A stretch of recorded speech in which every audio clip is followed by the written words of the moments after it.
Online Maharashtra.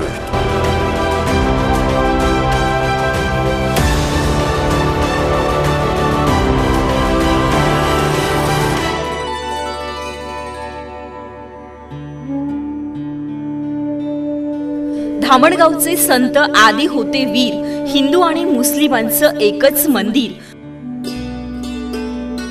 Solapur पासून 40 kilometre अंतरावर असलेलं बार्शी तालुक्यातील धामणगाव येथील श्री संत माणकोजी बोधले महाराज देवस्थान हे हिंदू मुस्लिम ऐक्याचं प्रतीक म्हणून परिचित असणाऱ्या अशाच एका मंदिराला आज आपण भेट देणार आहोत।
संत माणकोजी बोधले महाराज या मंदिराबद्दल आज आपण अधिक जाणून घेणार आहोत।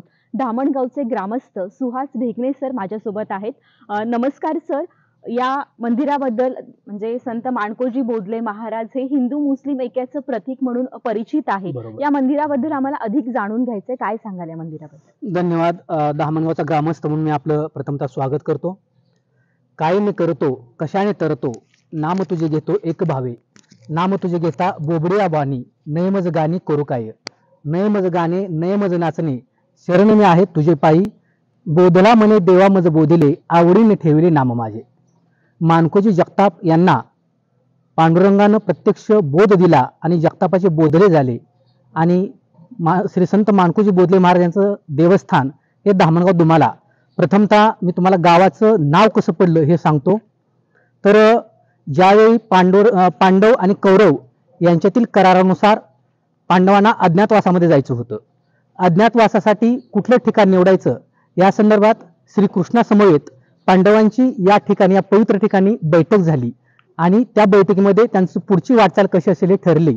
त्याच वेळी युधिष्ठिर राजा, ज्याला आपण धर्मराजा असं देखील म्हणतो, धर्मराजाने याच ठिकाणी शिवलिंगाची पूजा केली आणि धर्मराजाने शिवलिंगाची पूजा केली, त्यामुळं या गावाचं नाव धर्मण्य ग्राम असं पडलं। धर्मण्य ग्राम या नावावरून धर्मण्य गाव आणि त्यानंतर पुढे अपभ्रंश होऊन धामणगाव असं या गावाचं नाव पडलेलं आहे।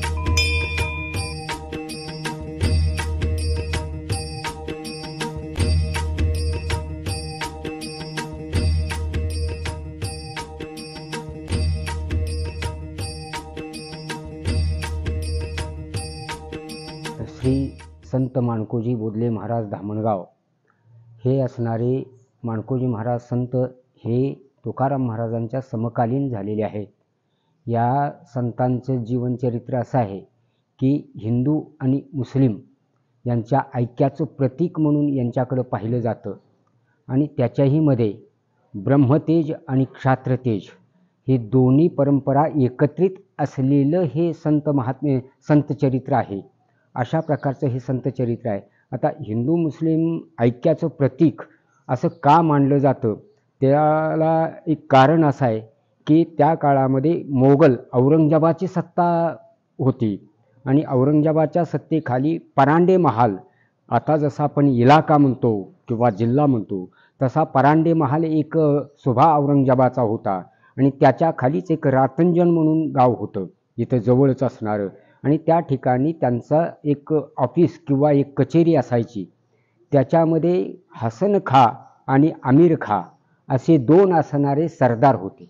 त्या सरदारांची कन्या गुलाब आमिर ही एक वेडसर असणारी, मानसिक रुग्ण असणारी ती स्त्री होती. तारुण्यावस्थेमध्ये तिला तिच्या असणाऱ्या म्हणजे लौकिकाचं, तिला तिच्या वर्तनाचं भान राहत नसे.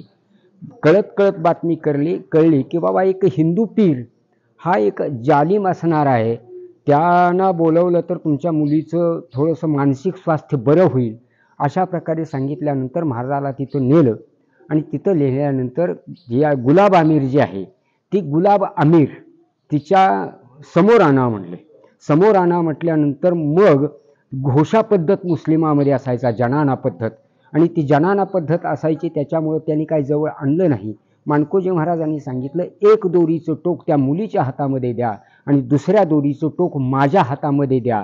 असं म्हटल्यानंतर त्यांनी परीक्षा पाहायची म्हणून निर्जीव खांबाला ते दोरीचं टोक बांधलं आणि महाराजांच्या हातामध्ये दिलं. ते असणारं महाराजांनी सांगितलं की हे निर्जीव काष्टाला, लाकडाला बांधलेलं आहे, त्याच्यामध्ये परीक्षा होऊ शकत नाही. मग त्यांचा असणारा त्यांनी अहंभाव जो आहे तो सगळा संपला गेला. महाराजाला आतमध्ये अंतपुरात दिलं.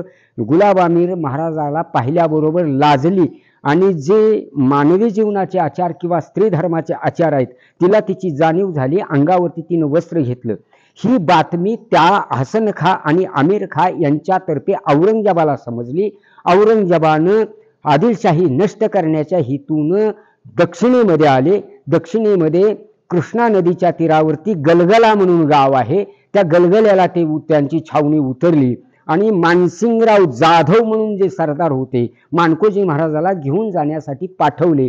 त्यांनी माणकोजी महाराजाला घेऊन तिथं गलगल्याला गेले. औरंगजेबाबरोबर काही धार्मिक तत्वाची चर्चा. औरंगजेब हा सुन्नी पंथाचा, इस्लाम धर्माचा कट्टर अभिमानी होता.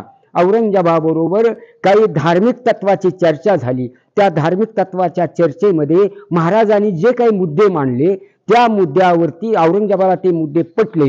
त्याच्यानंतर महाराजाची परीक्षा घ्यायची म्हणून त्यांची सुनता करायची ठरवली. तर सुनताही त्या ठिकाणी त्यांची झाली नाही. ना स्त्री ना पुरुष अशा प्रकारची अवस्था महाराजांची झाली. त्याच्यानंतर एवढंच नव्हे तर महाराजांनी मक्का मदिना जी आहे त्या मक्का मदिनेला सुद्धा महाराज गेले.